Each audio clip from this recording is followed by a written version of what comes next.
Hi everybody. Hi Tommy. Great turnout yet again, absolutely fabulous. Look around you folks. This is democracy in action. This is democracy in action.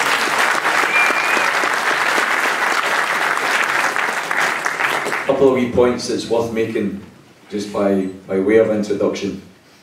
I was speaking to a radio journalist just before I came in tonight, and he informed me that the voter registration figures for the referendum have now been concluded, and that some 98% of Scotland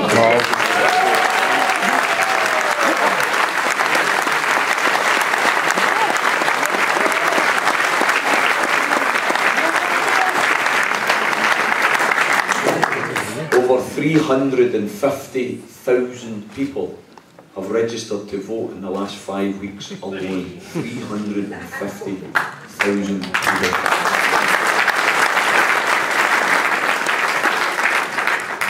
Brothers and sisters, I believe that the overwhelming majority of those who have been queuing up to register to vote for the first time are going to be voting yes.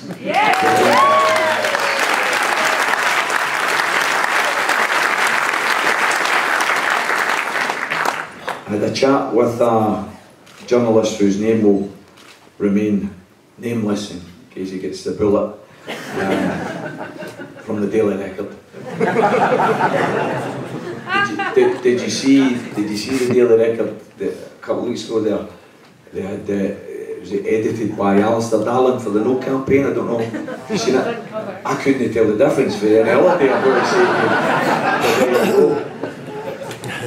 He made the point to me, this journalist, he says, you know, we're that stupid, we've not managed to point this out to people.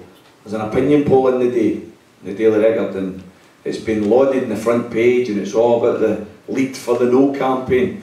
And inside you'll see it says divided nation, and it's got west of Scotland, yes 51.3%, no 39.4%. And then it's got South Scotland, yes 38%, no 55.1%. They've no weighted it. You see, what they've done, and it's actually quite interesting if you look at the picture, the way they've actually coloured it in is a representation of the population of Scotland.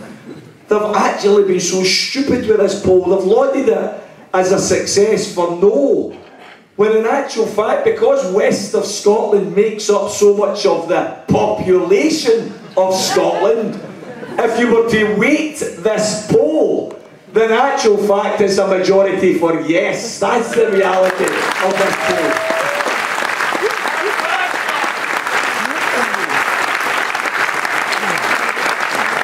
They're becoming so panicky, brothers and sisters, they can't even get their scare stories right. You know, I've had a great pleasure of touring Scotland over this last 7-8 months. It's been absolutely fabulous. This is the 106th meeting I've had the pleasure of addressing on the question of independence. And I've had the pleasure of meeting people from all walks of life. I was away down in Annan, in the south of Scotland, last night at a packed hall, standing room only. When we were up in Helmsdale, I sometimes wish that I checked where places were before I actually said, "Aye, alright, I'll come and speak." I didn't know what Helmsdale was when I got asked. Funny, it was 70 miles north of bloody Inverness, but there you go. Been away across in the Lothians area, Dunbar, Pennycook, all over the place. It's been absolutely fabulous. Up in Dundee and Aberdeen last week, we had overflow meetings. We had to have meetings out in the street because the venues couldn't hold the crowds. Brothers and sisters, that doesn't happen normally. It's happening because a nation has been awakened. The consciousness of Scotland has been awakened. You see, they can send up, as Keir said, the Three Stooges. What do they all have in common, eh? Miliband, Clegg, Cameron.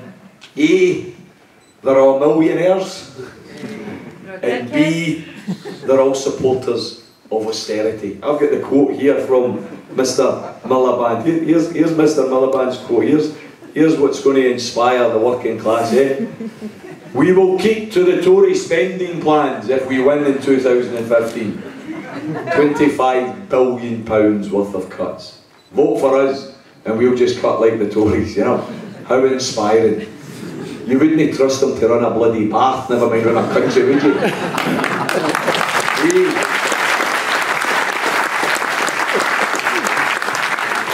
We have these three stooges, these three millionaires coming to Scotland in a panic measure because they've now realised that all of those years of taking us for granted, all of those years of abusing us, all of those years of ignoring us, all of those years of giving the rich and the privileged tax cuts, tax breaks. Oh, sorry, Mr. Barlow, if you don't want to pay your tax, no problem, we'll still give you a knighthood.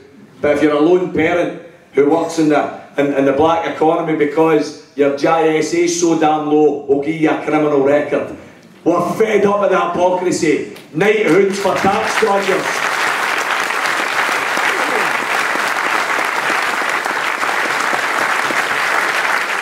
We're fed up with the hypocrisy. Knighthoods for the tax dodgers, criminal records for people in the dole who are trying to make ends meet. That's unacceptable. And what they've come up with now, brothers and sisters, in my opinion, is far too little, far too late. Agreed. They have come up here now and says, oh, I watched her last night, Helen Bloody Liddell, one of the warmongers extraordinaire, sitting there last night on the telly saying, a no vote isn't about no change, a no vote's about Devo Max. No, it's no. It's no on the ballot paper. How dare you mislead people like that?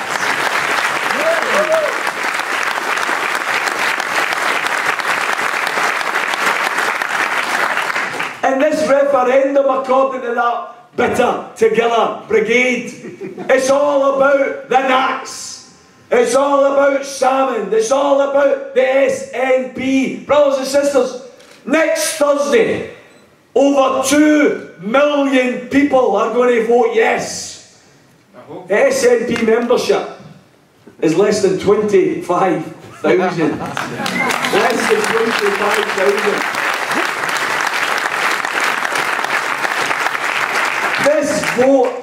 This vote has got nothing to do with whether you're a Nat, nothing to do whether you like Alex Salmon, nothing to do whether you vote the SNP. This vote is about freedom and giving us the opportunity of building a new and a better country.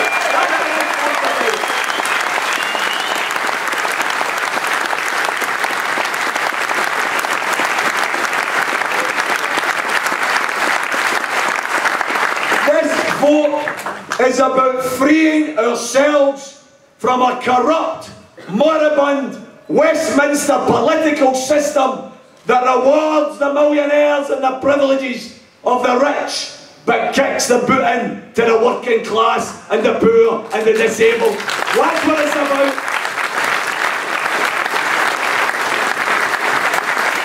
As I've toured the country, some people have said, when I've said it's about freedom, some people have said, oh, come on, Tommy. Come on, son, you've been playing the bloody Braveheart CD too many times in the water. Where's the claymore? Where's the kilt? Why have you not painted your face for the night's meeting? We're not exactly in prison, we're not exactly in stockades, we're not even in handcuffs, and I know a thing or two about being in handcuffs. By the way, I'm looking around the audience, I think there's quite a few of my bag of losers, they know a thing or two about handcuffs. Just in case there's any gutter journalists in here tonight, none of it for kinky reasons, by the way.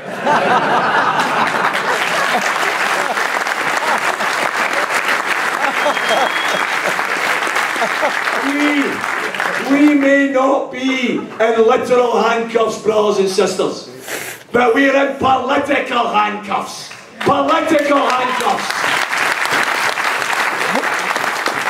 We're handcuffed to a Westminster system that gives us nothing but privileges for the wealthy, cuts for the poor. We've got a situation here Since 1951. Since 1951, Scotland, as a country, has rejected the political creed of greed. Since 1951, Scotland as a country has rejected the political manifesto that dictates the way to motivate the working class as you cut their wages and get them to work longer, but the way to motivate the ruling class as you cut their taxes and increase their bonuses. We as a country have rejected the political manifesto of the Tories, which determines that public services are for sale to the city spivs in London to make them even richer than they already are. Since 1951, this country has rejected Tory governments at every single election. Here's the political handcuffs. Even though since 1951 we've rejected Tory governments, since 1951 we have had to endure 35 years of Tory government that we never voted for. That's the political handcuffs. That's what we need.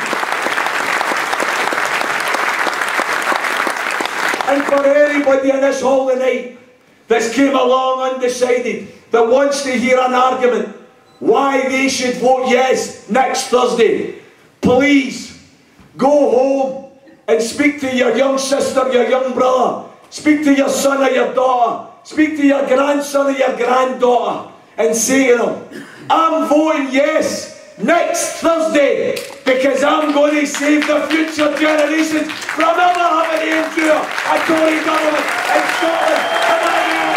Ever again.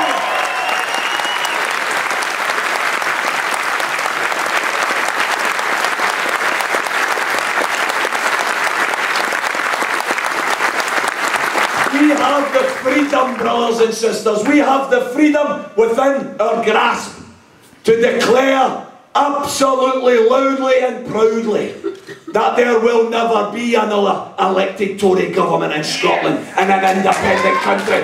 That's the reality of independence.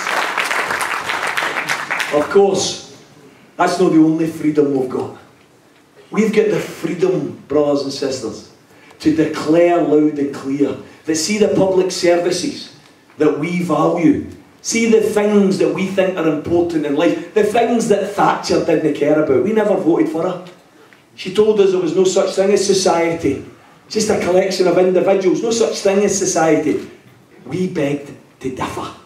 We said, yes, there is such a thing as society. Society is where you look after the elderly. Society is where you look after the children. Society is where you care and look after the disabled. Society is about working class people looking after each other. And we believe there is such a thing as society.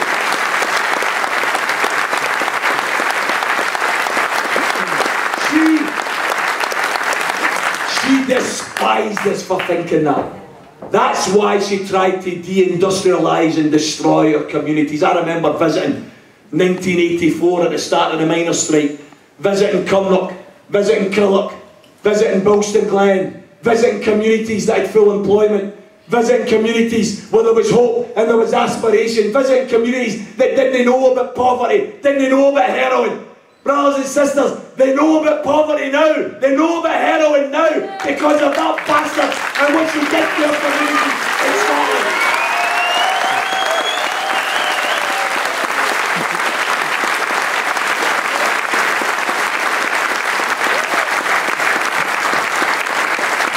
And we never voted for her, but we still got 18 years of her government. And now we've got the spawn of Thatcher. The spawn of Thatcher. In the shape of that rich Etonian. He couldn't spell struggle, never mind recognise struggle. This is a man who's presided over a cabinet of 29 members. 23 out of 29 personal millionaires. 23 out of 29. 80% of the government personal millionaires. Society as a whole, 0.7% of society as a whole millionaires. 80% of the government.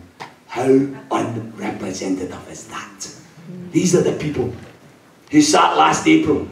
This bunch of political cretins sat last April pontificating about the cuts and austerity because we're all in it together, don't we know? We're all in it together. The bankers and the politicians got us into the mess, but we're all in it together. They sat last April in their cabinet meeting. How can we implement more cuts? How can we cut welfare? How can we cut more public services? Oh, here's a good wee idea. I've only got 14 rooms in my stately home. But do you know what these pesky working class folk are doing? Living in council houses and housing association homes. They're claiming housing benefit just because their wages are too low. They can't afford their rents. But do you know what they're doing? They're giving their kids separate bedrooms.